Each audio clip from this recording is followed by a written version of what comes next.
జీరా rice చేశాను. ముందు బాణీలో నూనె పోసి కొంచెం పోపు దినుసులు లైట్గా వేయాలి అంతే. ఆవాలు, మినపప్పు, శనగపప్పు కొంచెం, పచ్చిమిరపకాయలు సన్నంగా తరుక్కొని వేయించి ఉల్లిపాయలు వేసి జీలకర్ర వేయాలి.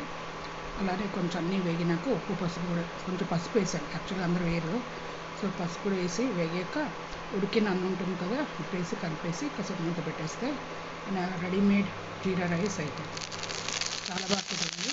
మీరు కావాల్సిన కరివేపాకు, అల్లం వెల్లుల్లి ముద్ద కావాల్సిన లైట్గా మసాలా ఆకులు వేసుకోవచ్చు, బిర్యానీ సామాన్ వేసుకోవచ్చు, కొత్తిమీర వేసుకోవచ్చు. ఇది జస్ట్ లైట్గా జీరా రైస్ చేసాను. చాలా బాగా కుదిరింది. లైట్ స్నాక్ ఐటెంగా నైట్ పూట వెరైటీగా డిన్నర్కి కొంచెం స్పెషల్గానే ఉంటుంది. సో ఇట్లా ఎన్నో రకాలు ట్రై చేస్తూ ఉంటాను. అందరికీ నచ్చిందని అనుకుంటాను. ఇది నా special type of jeera rice. Bye.